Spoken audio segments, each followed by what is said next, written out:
Hey everybody out there in YouTube land. I hope everybody is doing well. I'm doing pretty good myself. Thank you for asking. I just wanted to come in just to let us know or to encourage us um, about maturity and things of that nature. I was just thinking about someone.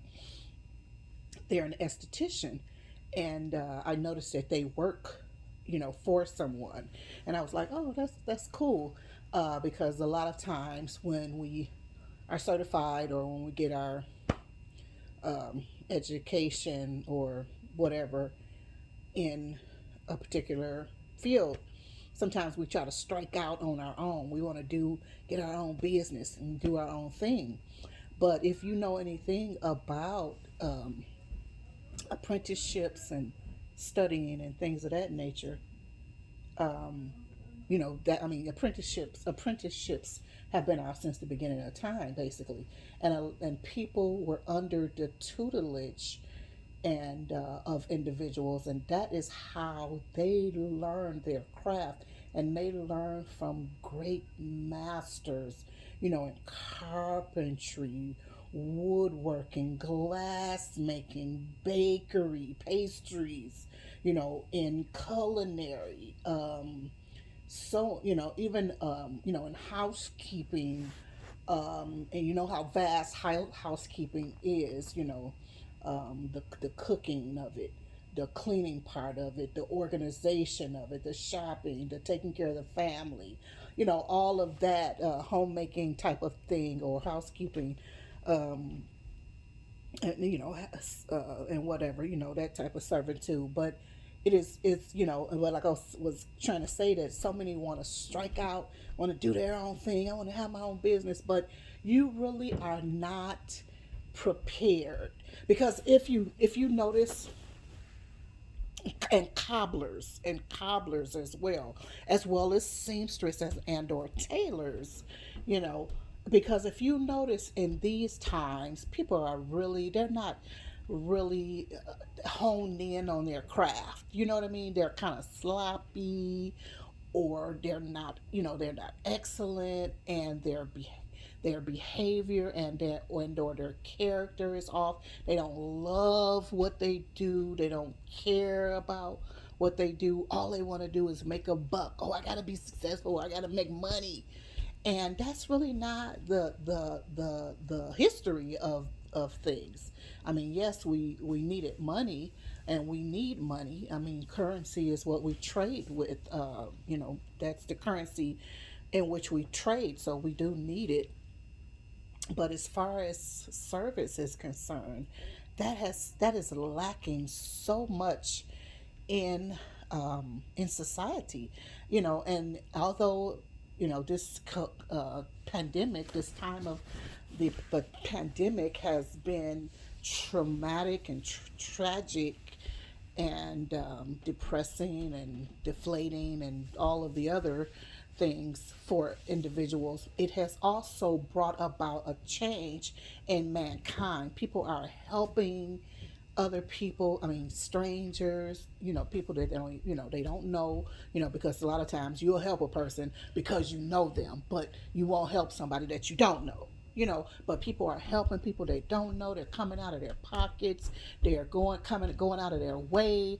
They're providing food and sourcing food for individuals to eat, sourcing clothing, making sure that even if a person is living out on the street, that they have propane tanks and different comforters and different bedding and clothing items and food and things like that, in order, and toiletries and things like that, in order to be comfortable. I mean, it's just so many things that I'm seeing, and it's just really humbling. It's a blessing to see it. It's like, wow, this is so awesome, because it's something that I love to do. I mean, I can't do it all, and none of us can, but we do our part and our share, and whatever that is, because you might be somebody that connects individuals with others, which is one of the things that I like to do as well. So, but if you are in that type of position, you just finished school, or before, or you're not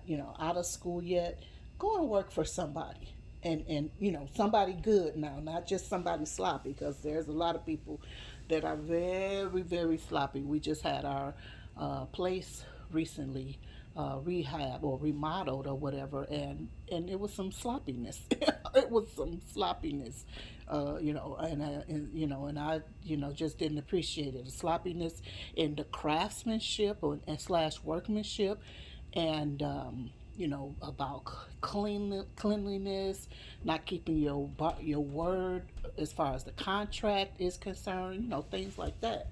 So yeah, but I remember there was a time, you know, I used cobblers and whatnot. And still today, because there's I haven't been maybe in about 5 or 6 years, but that I've used cobblers as well, but they know what they're doing. They do the thing well. They're proud of the work that they do. Tailors and seamstresses and things of that nature. People who prepare food. They're proud of the food that they put out. They want you to love the food. They're not thinking about, the exchange of money. They want you to love that food, that product.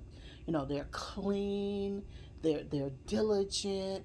I mean, just so much integrity is put into everything that they do, integrity and love and whatnot. And that's so lacking, again, I say, in society today. Everybody just wants to make a buck, everybody wants money, and that's just it, and that's just wrong. That's not why you go into business. Even like people who are in the medical field, oh no, I don't not want you to touch me or even do anything for me or to me if that's your motive to make money. Oh, I got my degree.